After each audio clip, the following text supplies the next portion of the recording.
할렐루야. 오늘도 함께 출애굽기 말씀 묵상하는 분들을 주님의 이름으로 축복합니다. 먼저 오늘의 본문을 읽겠습니다.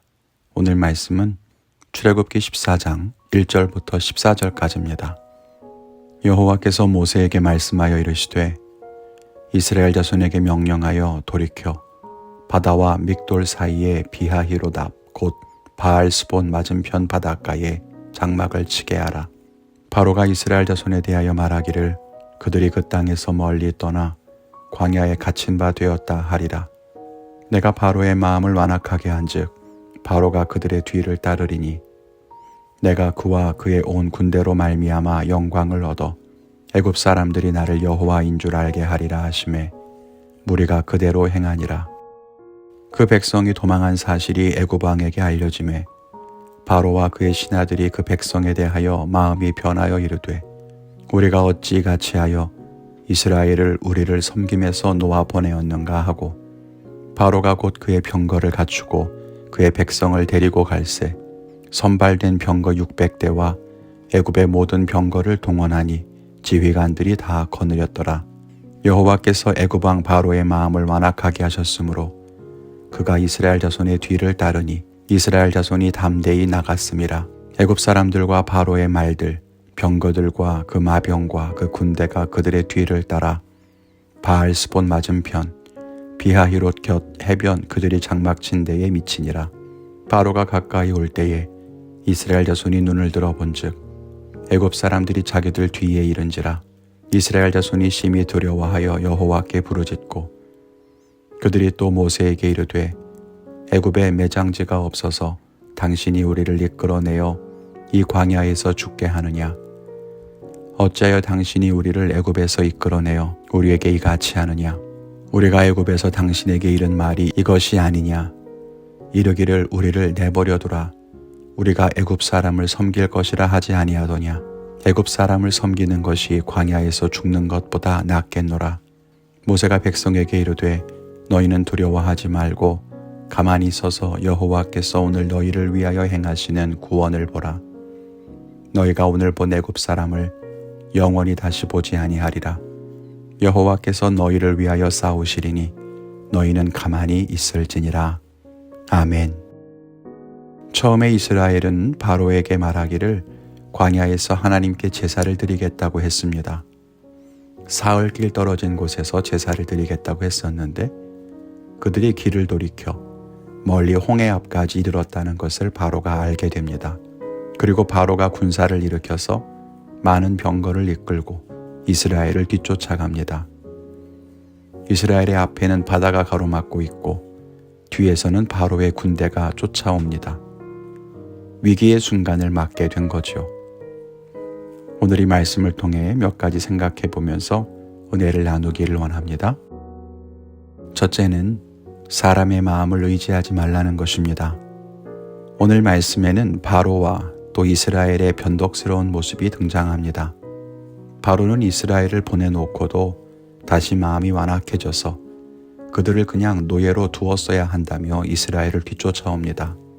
장자의 죽음으로 온 백성이 슬퍼했을 때에는 가라고 소리치더니 그 모습이 사뭇 다르죠. 그뿐 아닙니다. 이스라엘 역시 이전과 달라진 모습을 보입니다. 바로의 군대가 뒤쫓아오자 이제 광야에서 죽게 되었다며 모세를 향해서 원망을 쏟아놓습니다. 하나님이 처음 모세를 보내셨을 때에는 하나님이 자기들의 신음소리를 들으시고 자기들을 잊지 않으셨다며 기뻐했던 사람들 아닙니까? 그러다가 바로가 화가 나서 노동의 강도를 높이자 그로 인해 모세를 원망하고 하나님께 분노하며 불평하기도 했습니다. 이후 다시 애굽에 큰 재앙이 내려서 애굽을 나올 때만 해도 크게 기뻐하고 감격했던 그들은 또다시 죽을 위기를 만나자 하나님을 원망합니다. 이렇게 시시각각 변하는 것이 사람의 마음인 것 같습니다. 그래서 우리는 사람의 마음을 의지해서는 안 되는 것입니다.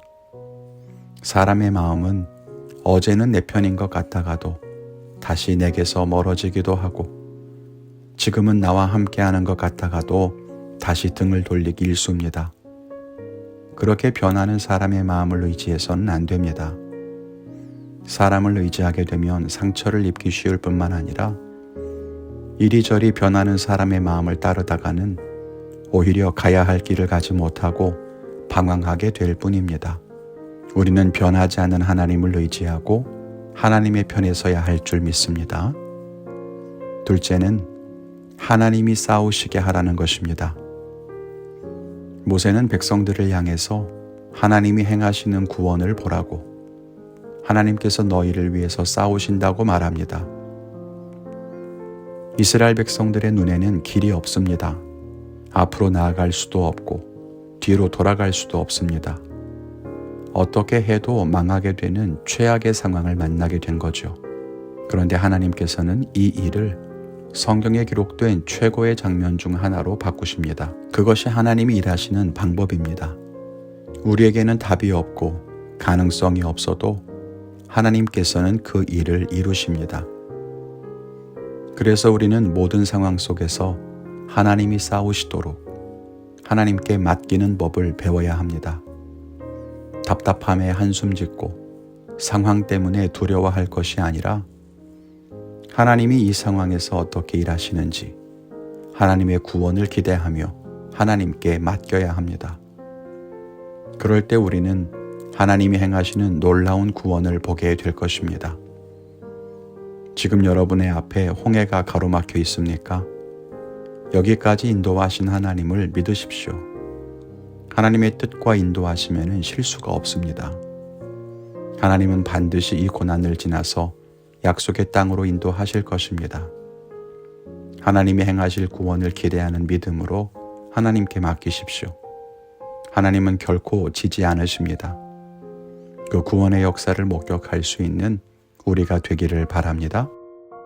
오늘 저는 혹시 고난과 어려움 앞에서 불평하는 마음은 없는지, 이전에 하나님의 인도하심을 기뻐하고 즐거워했다가 눈앞의 작은 어려움 때문에 그 기쁨을 잃어버리진 않았는지 스스로를 돌아보며 온전히 순종하는 하루를 살겠다고 결단합니다. 여러분의 결단은 무엇입니까? 그 믿음의 결단대로 살아가는 복된 하루가 되기를 바랍니다.